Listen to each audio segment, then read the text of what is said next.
Hi, how are you going? How is the procedure of life for you?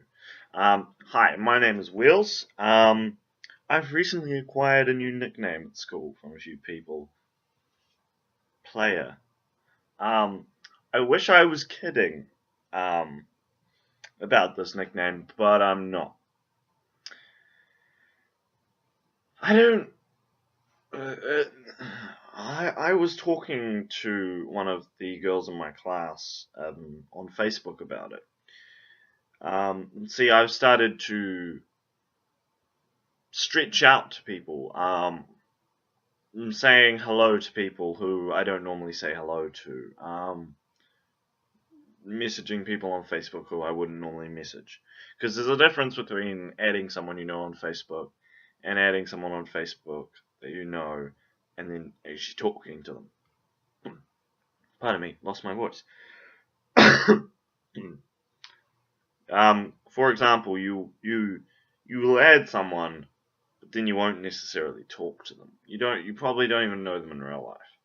Well, you might know them, but you don't personally know them. What I mean by this is someone might add you on Facebook who you know through a friend. You don't actually really know who they are. You didn't know their name until before they added you and all of that. But you get what I mean. You get instances like that. But what I try to do is I try add people on Facebook who I know in real life and who I talk to on a regular basis, which has given me a pretty good idea of the number of people I have actually communicated with, and that's actually roughly about 100. I'm actually pretty proud of that. That says something about me. Um, but no, I was communicating with this girl who's in my class. Very nice person. I personally quite admire people like them who have a personality like them because they're just a pleasant person to be around. You you talk to them and they respond and they're very they're just they're pleasant people. I don't know why there aren't more people who are just pleasant, who are just I don't know, nice. That sounds really sad, but it's true.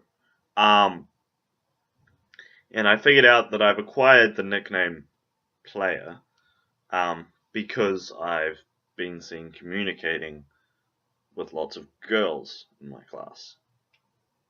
Um, I half of me is entertained by this thought that certain people that I know are misconceiving and misinterpreting what's going on and seeing me as this very flirtatious person who is, you know, getting along, getting along with lots of the girls in my class, and that makes me look like I'm a ladies' man, but in reality, I'm really not. I'm actually far from it, far from it. Opposite end of the spectrum, actually. But because it's pretty normal for me to be seen walking around with my friends, who are mostly all guys at school. Um, you know, normally I've got just because I said I would do this, make fun of Malice's height every day. That I do a video. Normally I can be seen walking around with my two friends, one of which is significantly taller than me, and one of which is about my height. Just like, you know. But he's like, the guy who's like about my height, but a little bit lower, he is, way stronger than I am. If he was to take me on in a fight, I'd be totally fucked. Like, this is a guy who legit wants to join the military and is striving for it, and that's scary, and that's why I'm friends with him. Because I've learned the smart learning thing that you should all learn. Rather than, be the social reject, be the one smart person who becomes friends with the scary people. Because the scary people will then make you more scary. See, there's like several different routes you can take to quote unquote surviving school. One of them is doing what I do, which is befriend all the scary people, or befriend all the super social people.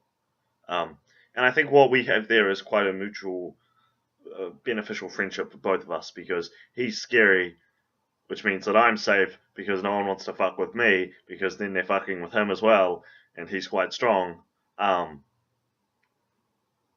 knows how to fight and stuff, and he's friends with me because then I connect him to a bunch of other people, and I can be like, hey, these people are quite cool, and hey, you should be friends with these people, and I'm sort of his social link, and he's sort of my please don't fuck with me, I'm fragile link.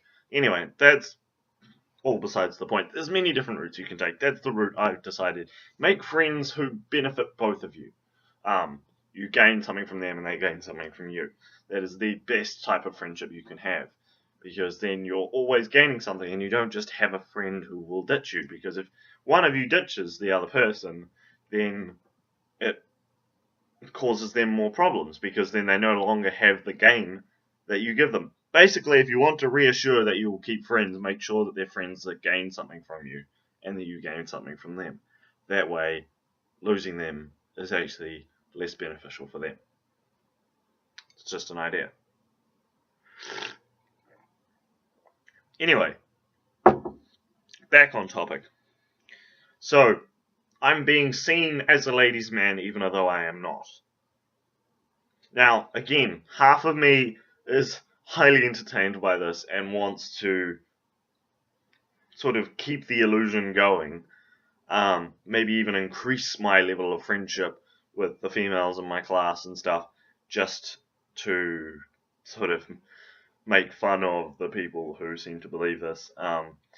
Play it along, just string them along, pull the wool over their eyes, and get them all believing this type of thing. Might even inform all of the girls I talk to on a regular basis, like I informed that girl about it, that this is happening, just so that they're all aware of why I'm being more friendly.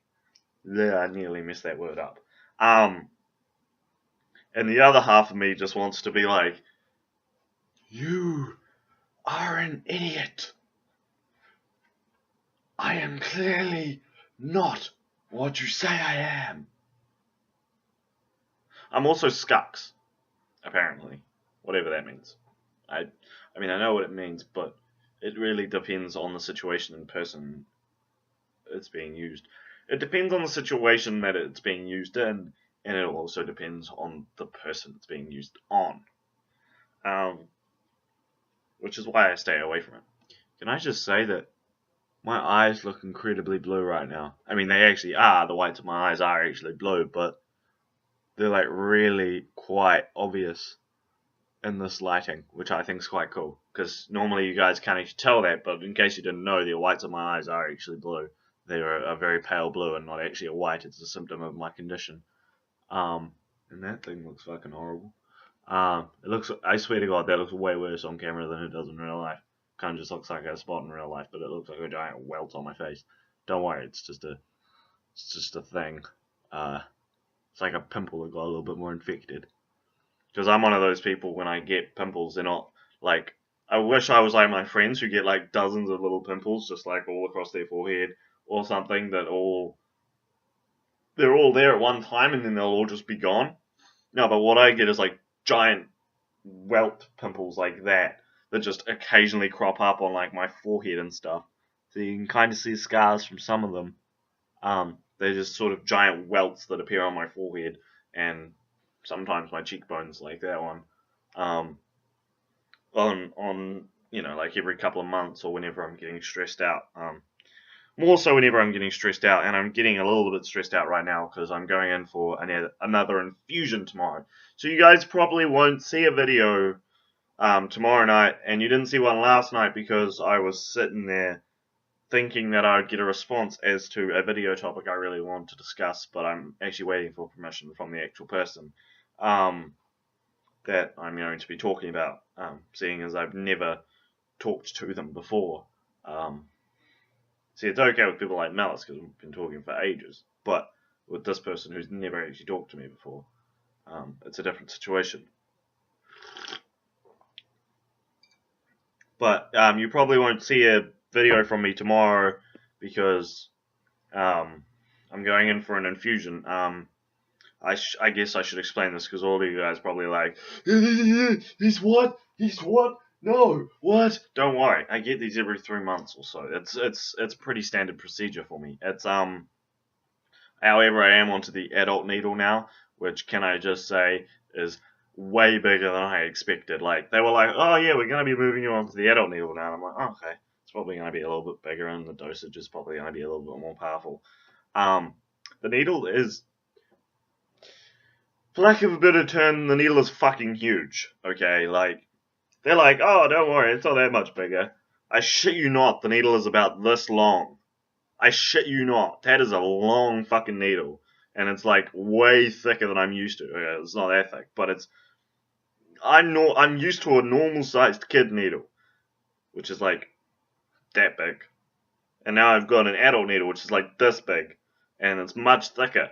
And it's much, like, I'm not afraid of needles normally, because I've had so many of them injected into my skin before. Like, once you experience something a lot, you tend to get less afraid of it. I mean, that doesn't really apply to heights, because heights always has this sort of, like, but if it's something like a needle, it's always the same procedure, and it becomes less scary after a while. It's much like breaking a bone or something. It's you get it more often, you get less pain. And before you say that I can't say that sort of stuff, I totally can. I've broken 18 bones, and I've had these infusions since I was little, like since I was a baby. Okay, not since I was a baby, but since I was like able to walk, and since I first started breaking bones and stuff. Because basically they're like, you have crazy genetic bone disorder.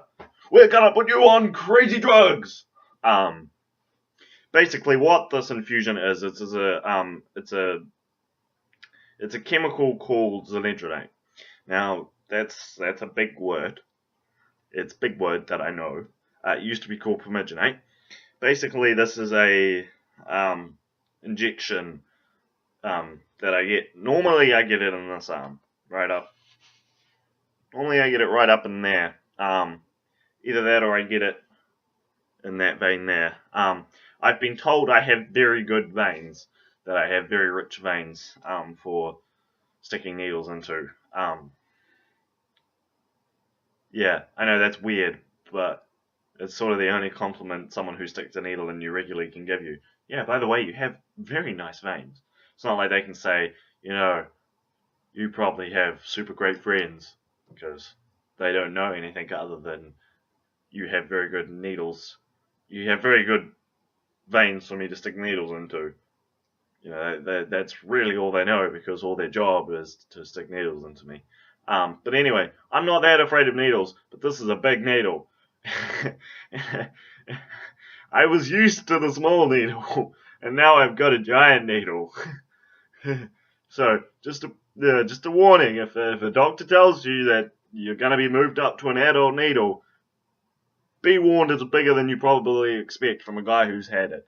But anyway, this infusion that I get regularly stops me from breaking bones. Well, it doesn't stop me, but it increases my bone density, which greatly helps with, not breaking bones on a regular basis.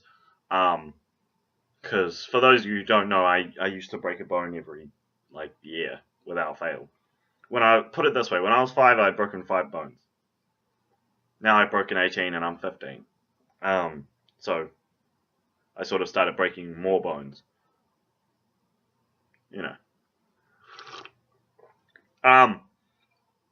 But anyway, it's not so much the infusion itself. The infusion itself is pretty awesome. You could give it to a rugby player, or what I normally just say to people here is you could give it to an All Black, who, the All Blacks are New Zealand's rugby team. You could give it to an All Black, you could give them this infusion, and then they could run through a brick wall and not break a single bone. Sure, they would get scrapes and cuts and stuff, but they would be totally fine aside from that. This is how good this drug is. This sort of infusion is a test drug And it kind of makes me feel like Superman because, like, I'm on a limited list of people who get this infusion, and it's for very particular reasons because it's quite powerful and its effects are quite good for you overall. But the thing is, normal people don't need it because you watching this, your bone density is probably fine. You probably, most of you probably haven't even broken a bone before, or you've broken like your wrist or your arm or something like that. I've broken collarbones, legs, fingers. You see this finger? That's not my middle finger, by the way, but you see this finger? You see how like wonky it is? That's not me trying to make it wonky. That's because I've broken it, and quite badly. On a scale of 5 possible breaks that were really bad, I got 3. Um, the third worst break that you can get your finger while it's developing. Um, so the reason why I won't be uploading tomorrow is the infusion itself only takes an hour and a half normally, because it only takes like an hour and a bit for the actual infusion, but then you have to stay there for like another hour. I'm literally quoting my nurse on the reason why. You literally have to stay there for another hour in case you explode. The it sounds like an exaggeration, but because it's a test drug, they a lot of the time they know what's going to happen because they created it and they're doctors and they're trained for this sort of stuff. But it's still a new drug. Not a lot of people get it, and not a lot of people use it. It's still technically in its test phase. I'm still technically a test subject of this drug. Um, and so they're still not 100% sure on how people's bodies react to this drug. Like, if you've got some crazy sort of thing in your body, this drug could actually cause you to explode, because it is actually quite a powerful thing. And I know this because I've literally had it going into my body. I know what it feels like because I'm conscious for the whole thing. I'm conscious for when they stick the needle in, conscious for when they take the bloods, conscious for when it starts dripping. Now, I guess I should explain this. If you've never had an infusion of anything before, it's quite weird. Especially with this quite immensely powerful Zeledronate, this thing. It's the only way I can describe it is what I imagine getting water pumped into your body feels like. It's like a very cold, tingling sensation in your arm once if you're getting it in your arm. You sort of feel this like cold rush spread into your body, but only in one spot, and then you feel it spread up. Because normally I get it in my arm, so I'm using my arm as an example. I feel this sort of cold rush, which is obviously the initial injection, but you feel the chemical, you feel the drug going in the whole time, like unless of course you're asleep. But I don't think I could sleep through this procedure. It's quite weird. It's a really weird feeling, but it's like this sort of cold tingling going up through your body, and it sort of spreads, and then it sort of fades once it gets to like your chest, and like once it starts to spread around your body, you don't feel it, but right where it's going in, you can really feel it, and it feels really weird. But the after effects are the reason why I probably won't be uploading tomorrow. See, the thing about it, and my mum gets this as well, she gets the exact same infusion, about as regularly as I do, if not more so. She's got a slightly more powerful dosage, seeing as she's actually an adult. I've only, in a month, seeing as it's December, in a month I will legally be classed as an adult. I'm old enough to consent, and for example, in New Zealand anyway, not in some of the states, but I researched it. It's quite a few states, but I'll be 16 in January, so that's when they consider you to be old enough to do some shit. But anyway, the after effects are that I tend to get very it's not actually sick because I don't actually have a sickness. It's just after effects. But I get a sort of flu symptoms, like I'll be sweating a lot, and I'll be tired, and I'll be demotivated. Like, I don't know if you know the difference between actually being like sleepy and actually requiring sleep, like you're actually sleep deprived, and being exhausted. See, there is a very big difference between the two of them. Take, for example, someone who works a 8-hour shift, okay, on a job. Go to work quite early, they come back. What is the first stereotypical thing they do? They sit down, or they get themselves something to drink or something to eat, or they generally just rest. And the reason this is they're not sleep deprived. They've been working all day. They're tired. That's what they are. They're exhausted. Their body has been working. It's been functioning the entire day, and this causes them to just want to rest. They're not sleepy. They're just exhausted. They're just demotivated. All they want to do is sit down, maybe watch some TV, or if they're a gamer, play some video games, maybe watch some YouTube videos or listen to some music, something like that. You know, just something to wind down. And that's how I feel, but I feel like that all the time after I get this infusion for like maybe 2 or 3 days. I feel completely exhausted, like I have no energy whatsoever any of the time. And normally I'm actually quite an energetic guy. Like I'm normally quite outgoing, quite able to. I yell a lot. Okay, put it that way. I yell a lot in real life. I'm pretty sure my friends can back this up. I tend to scream and stuff.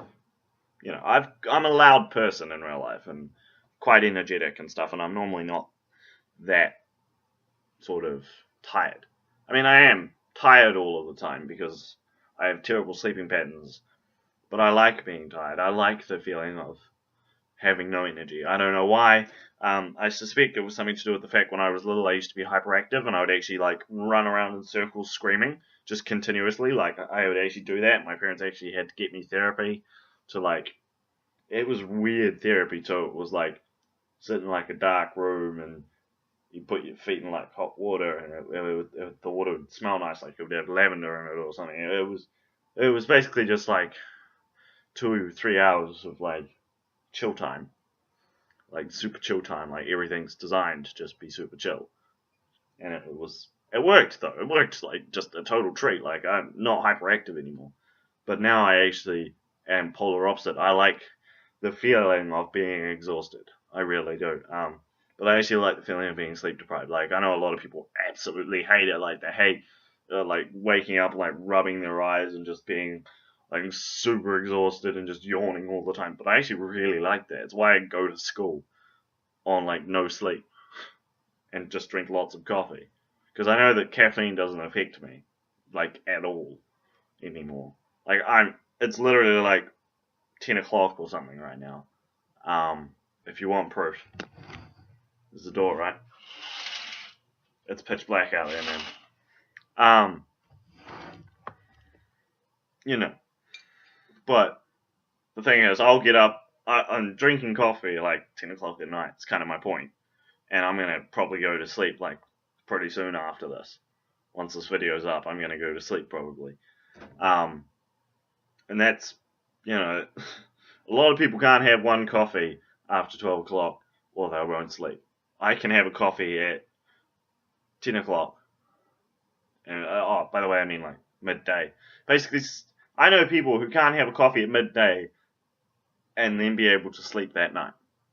I can have a coffee at 10 o'clock at night and then go straight to sleep.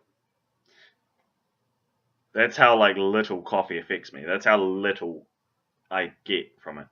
It literally just puts me in a good mood and it's a nice drink and I quite like the taste of it.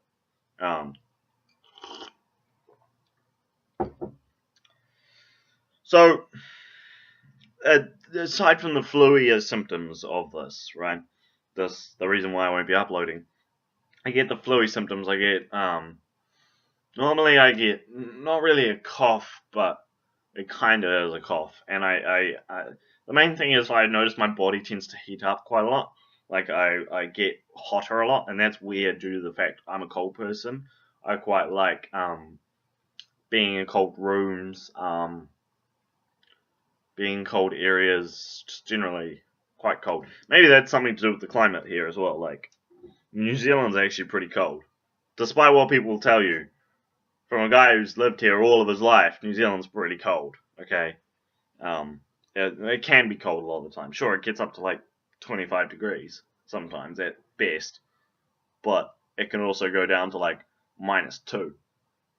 This is Celsius, by the way, because screw Fahrenheit and its stupid way of measuring heat.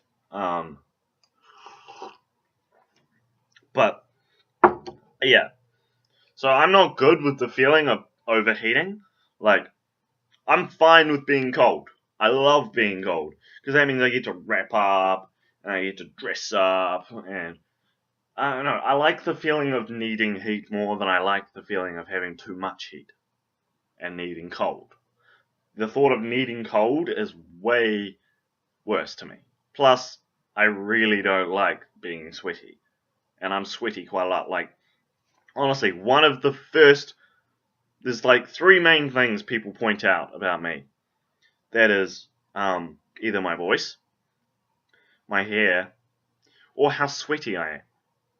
Like, that sounds really unpleasant, but like, people will shake my hand, for example, and they'll be like, honest to God, every time someone shakes my hand, the first thing they say is, wow, your hands are really sweaty, or wow, your hands are really warm, or something like that.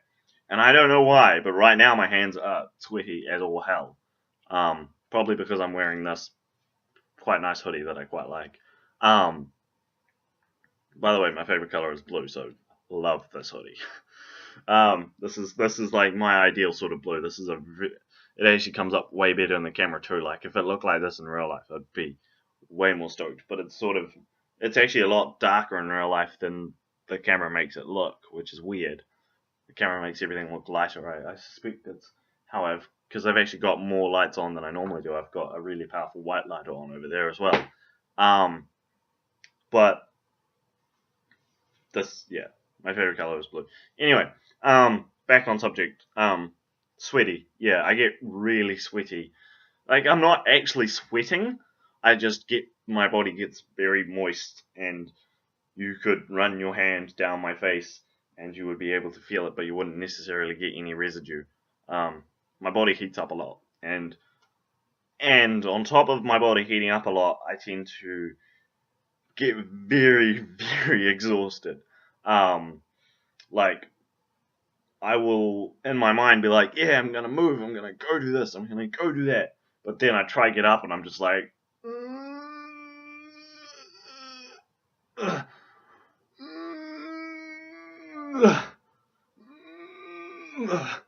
and it's just, I can't explain it, but it's like absolutely having no energy, which for a guy who normally is quite tired all the time, but is also very good at being quite energetic, it's really weird for me. Just actually being tired and actually having no sort of motivation to do anything. Like, that's the other thing. I get demotivated, like, just beyond probably comprehension to most of you. Like, I just have zero motivation whatsoever. Like,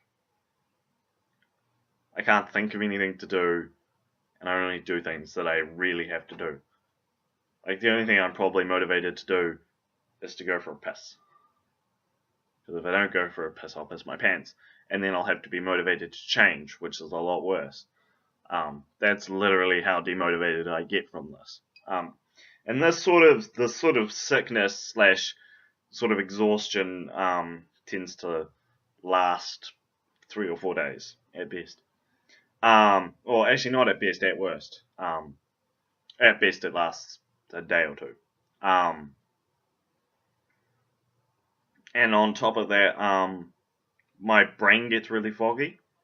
Like, I just can't form proper thoughts. It's really weird. So that's the main reason why I won't be uploading. Because on top of being super tired, I'll just be standing here going,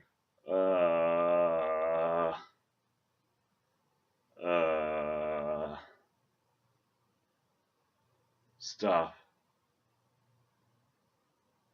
things, do things, and stuff. That's what a video would be like if I was to do it with the side effects. Anyway, I'm going to quickly get into questions. It just went on to 30 minutes something now, 7, 8, 9. These are actually going to be questions for the topic, other video that I really want to do. But I can't do those because, I haven't got permission yet. But I'll take all the questions from that, and that way I'll be able to. And this time I actually wrote down who asked what questions, so that way I can answer directly to the question askers themselves. But first I would like to play you something. Now, you may be asking, what relevance does this have to anything? It has no relevance to anything. I just want to share with this, and I'll put a link to it in the description below. But it's something that I've been playing like non-stop on repeat, and I just absolutely love it, and I don't know why. But I heard the song itself. The song is Greyhound by Swedish House Mafia, but this is the original mix. See, I'd heard the song Greyhound, but I hadn't heard the original mix. The original mix is by far my favorite. It's ever so slightly different, but to me it appeals a lot more. It's got a much better sound to it. I'll just play you from what people argue to be the best point in the song, and I'll put a link. Definitely put a link to it in the description. Put a link to it in the description. You know the box where I explain shit? In that box, you will be able to click something which will take you to this video, is what I'm trying to say. I was trying to say it in a smooth way, and ended up getting angry at myself for not being able to say it. Here is what people argue to be the best point.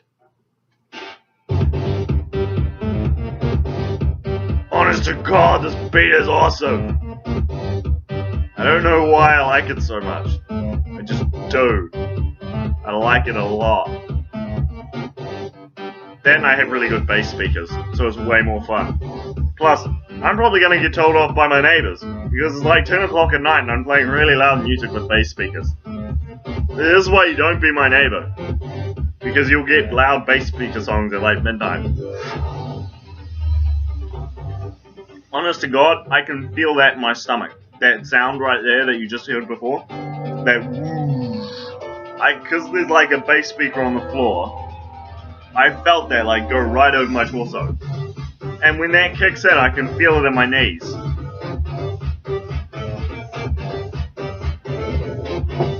Anyway, you get the idea. If you want to go listen to it, go click on the link. Honest to God, if you've got bass speakers, put them on full and play this song. It is the most amazing experience you will ever have in your life, I guarantee it. No, but seriously, awesome.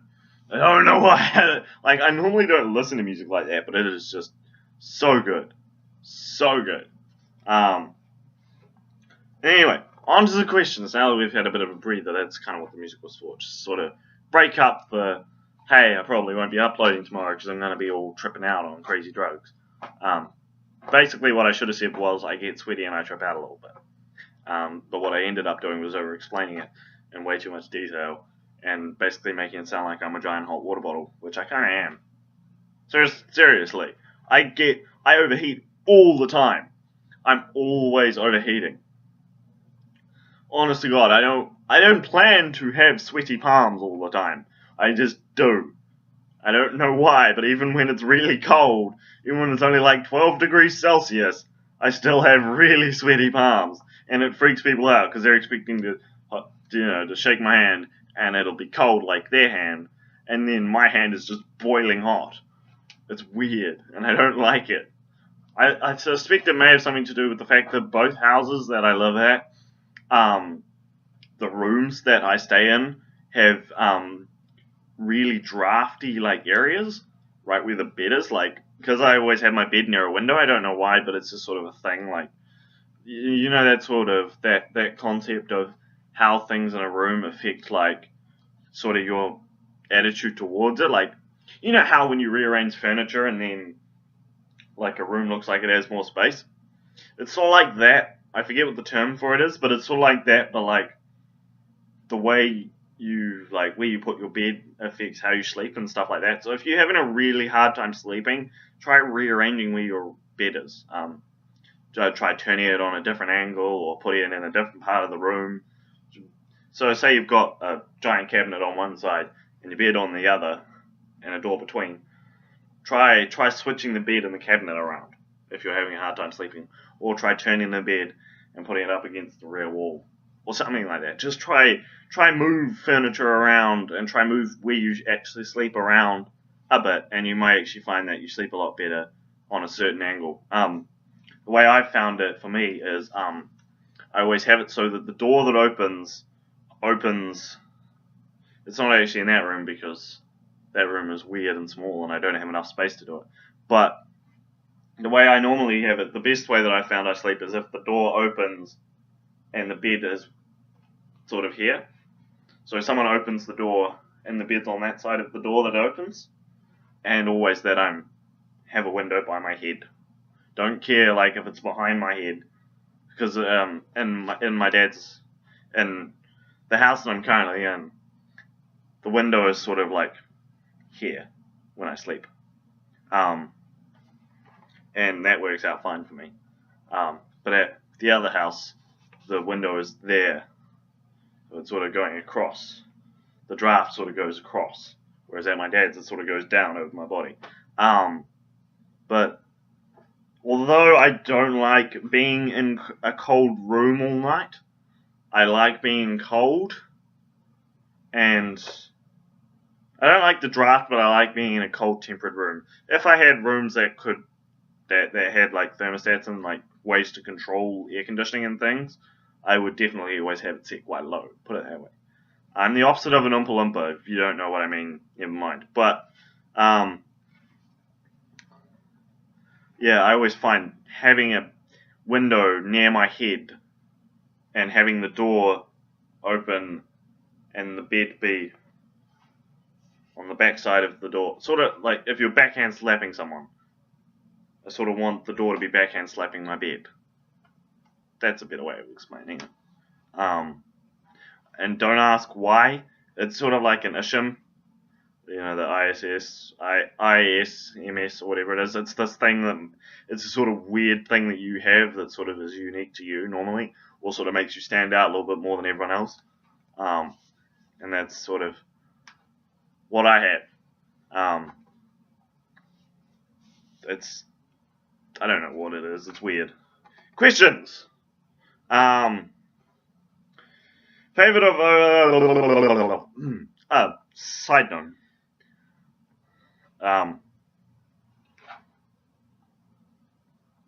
Just as a thing, can people ask questions? When I ask for questions, I'm fine with the questions that I get, but something I would like more is if the questions become more generalized, like things that you're actually curious about my opinions on things.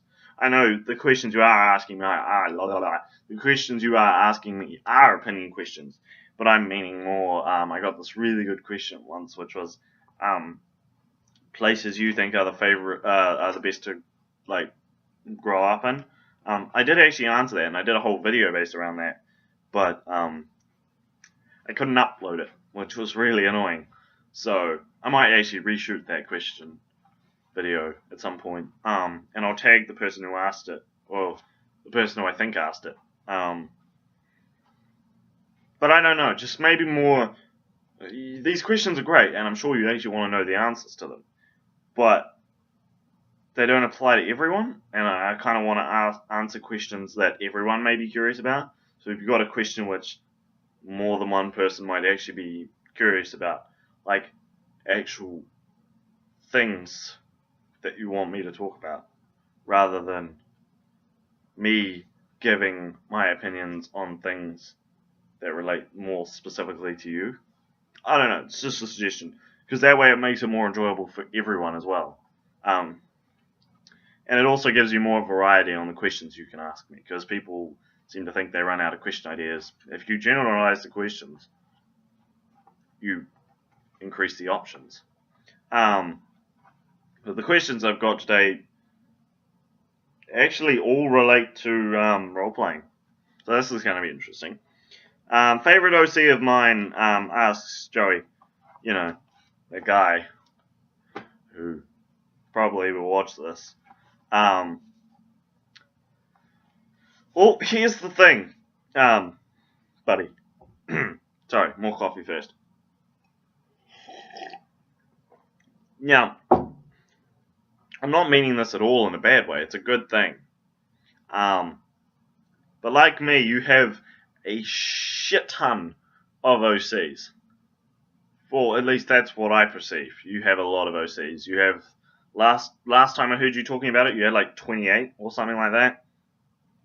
Now, see, for a guy like me who has an internship, currently got school on, roleplay ideas of my own bouncing around in my head, YouTube, writing stories, drinking coffee, and sleeping, I have a lot to do rather than familiarize myself with all 28 of your OCs, or however many you've got now. Then we had that period where we weren't friends, and I mentioned that in one of my other videos, that when I block someone or they block me, I don't see any of the posts in between, the periods of blocked to not blocked. So I don't actually know if you've made any more OCs that I don't know about, because I don't see any of your posts. It's literally just like, this post was when you unblocked him. This post was the last time you saw him. I don't know why Google Plus does that for me, but it does. So on top of not being 100% sure if I actually know all of your OCs, I don't actually know how to answer that question properly. But I vaguely remember role-playing with like 3 people and 1 OC. There was like, you were controlling more than one person. And as I've also mentioned before, I like the idea of controlling like multiple things in a roleplay, so I actually really enjoyed that roleplay. Where you controlled multiple different people, because I thought that was quite cool, because it's better than just having a one-on-one interaction. Because I've always thought the role plays were a little bit unrealistic, like the ones I have, because it's sort of just like, hey, and like they see someone walking past, and then it's just like, hey, because I mean, sure, it's a great way to start a role play, but it's a little bit unrealistic. Well, at least it is here. I don't know what it's like in other countries. I've been told other countries are super friendly to each other in real life. But here in New Zealand, if you were to just be like, hey, how's it going? Someone would look at you like you were a crazy person. Maybe saying, alright, as you sort of walk past, or just sort of smiling. But anything other than that, then you would be like considered crazy. Just sort of because of how people here are and how they respond to other people. So, the idea that you're controlling more than one person was cool, and you would always roleplay these 3 girls, like together, and that was cool. I liked that, except I've forgotten who they are, mostly because it's 10 o'clock at night and this is my first coffee. This is my first coffee since like 8 o'clock in the morning, so, because I have coffee on my way to school. This is my first coffee since then, and I slept all of the afternoon, so I don't remember their names, but I remember who they are, and I remember the roleplay very specifically. What's your favorite character that you have made and still use on a regular basis? Asked Woody. Yay! Very popular person asked me question. Yay! I feel accomplished at life. Good question, Woody, because this actually got me thinking. Like, once you asked me this question, I sat down in my mind. I didn't sit down really. I was walking, and if I was to sit down, I would have sat down on grass, and I don't like doing that because it makes me itchy. What is your favorite character? If you had just asked what is your favorite character, I would have instantly jumped to wow, I'm having a really bad remembering things day. Oh wow, who was it that I was thinking about when you asked this question initially? I was writing it down. I instantly had an idea of who I would pick if you were to just say, what is your favorite character? What was it? Who was it, more specifically? Oh yeah, it was the character I created called Monty Grimm. I think that was his name. Pretty sure I settled on Monty. The face claim is Jake Roper from Vsauce 3. I liked him. He was cool. He was very cool, but he wasn't very popular. He was he was the guy who, if you don't know the name that springs to mind, he was the guy I role played with for quite a while, who was super charitable on the outside, but then you realize that he was actually like hacking people and stuff all the time, and so he was giving charity, but he was hacking to get most of the money, and so he was doing good things for people, but he was also doing bad things at the same time. Um, but the thing was, he was super classy about it, and I liked him a lot. I created him for fun, and then I actually started to really enjoy role playing with him and writing things about him. But I didn't use him very often because he wasn't very popular with people. I don't know why. You guys seem to have weird tastes in what's actually popular. Like I'll make a character, and then people will be like, oh yeah, and then I'll make another character who I expect to be totally unpopular, and everyone's just like, whoa, this guy is awesome. For example, the any of the god or the what I call the god squad, any of my angels, I roleplay with all of them pretty regularly, and they're all probably the most popular of all my characters. I don't know why, but they're the most demanded. Either that or pagan. But the thing is, you specifically said that you have made, and I didn't make pagan. Pagan is a character from the Far Cry series, um, the fourth installment of the Far Cry games. Um, but he's probably my favorite character that I roleplay on a regular basis with. But um, any of the God Squad, which I've all created on my own. Um, so it's more than one. Basically, I'm saying take any of my angels, and I quite enjoy role playing with all of them equally, and I role play with them all pretty regularly. Um, and the last one here is, what do you think of Soul X Pagan or whatever, or Solgan? Um, and, oh, yeah. What do you think of Solgan? Basically, Slibby. Um, well, here's the thing. Firstly, I preferred it when it was Pashas because then I could make the pun about that they are passionate. Um, I'm still really proud of that. Um, but I like it. I mean, it's a good ship because Pagan, I've noticed, always needs a sort of strong head sort of person to be his moral compass because he doesn't have one of his own. But she isn't exactly the best of moral compasses most of the time. So it makes for an interesting thing. Plus that, and normally in Pagan's sort of mindset, he likes to be in control and he likes to be the most powerful of all the people. And I sort of developed that concept into its own character, who you may have heard about. I can't. Austin. Austin was the name I settled on. Or the King, I called him. Because I sort of have this sort of joke in my own mind that all my characters are connected, that they all know each other somehow through someone, and that someone is the King, and he's just sort of like my ultimate roleplay character. And he controls all of my other characters.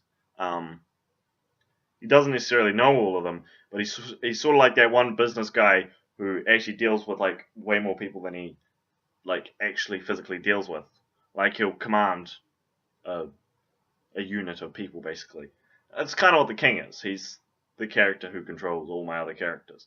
Um, so like every good and bad thing that my characters do is an order from the king. Even pagan respects him, and the angels do as well, because he's fair and distributes power and stuff between people. Um, but then of course there's my anti characters who don't like him, but still deal with him, still know who he is, which is why all my characters connected, even the bad ones. But Pagan likes to be in control a lot of the time. With this whole, I control the whole country and I control all of its wealth and all of that. He likes to be in control. But normally in this situation, he's not actually in control. And I find that to be quite cool. Because even though he'd want to be in control in this relationship, he's actually not. Due to the fact that Sol could, kill him quite easily, with quite a bit of ease. But, he likes that element for once of not actually being in control. It's basically what I'm trying to say. So I think it's a good ship because of that, because it adds dynamic to the actual character. A guy who acts like he's in control, but in reality he's really not. And what do you think of my snail? Which snail are you talking about? I know I know that sounds annoying, but given that you've got 3 or 4 snails, I don't know which snail you're talking about. If you're talking about the purple one, I didn't get a very good look at it. Although I will say, because I felt like I've been kind of negative this whole video, I will say one thing, which was I watched the video you posted. I forgot what you called it. You called it Snails or something. But you put a time lapse at the end of it, which I didn't expect. And to be honest, I found that time lapse really cool. I actually sat through the whole video and watched the time lapse, and I really quite enjoyed it. The time lapse was super cool. I'm a bit of a nerd for things like that. It was a nice touch. Well done. That was very cool. If I was to edit my videos, I'd probably put a time lapse in if I could figure out how to do it on a computer.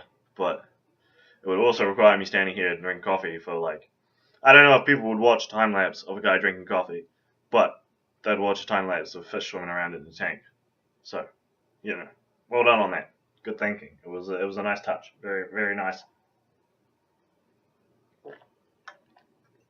Very nice touch. So now I'm going to go, because this actually went way longer than I thought it would. So to summarize again, probably not going to have any videos, probably for the rest of the week. I don't know, maybe. I'll see. It really depends. Seeing as I'm going to be all tripping out and sweaty and gross, might actually do a vlog when I get back to tell you what it's like. Can't do a vlog while I'm there because I don't have a camera. I could take my computer, I guess, and get my dad to sort of set it up for me, because say get my dad to set it up. Actually, no, it'll probably be my mum to set it up, because my dad's going to be asleep. Get my mum to set it up and stuff, because I've got one arm with a giant drip in it, and I can't. Normally they put my arm in a splint so that I don't move it, so that the vein doesn't get wiggled around or whatever. So normally I only have one hand. So, if I take my computer along, I might be able to film it while I'm there in the hospital. But if not, I will do it when I get home, maybe. If I actually have the motivation to, if I have the motivation to stand up for, however long the vlog will be, to explain my experience for people who don't know what it's like, which is probably all of you. So we'll see. But don't expect anything. Don't have high hopes for any videos for the rest of the week. But of course it all depends on how hard the effects actually hit me, because it actually depends and it changes every time. So I'm going to end this here now and go and upload it, because it's going to take ages, because it's 54 minutes long. But see you guys later. Adios. This has been Wheels.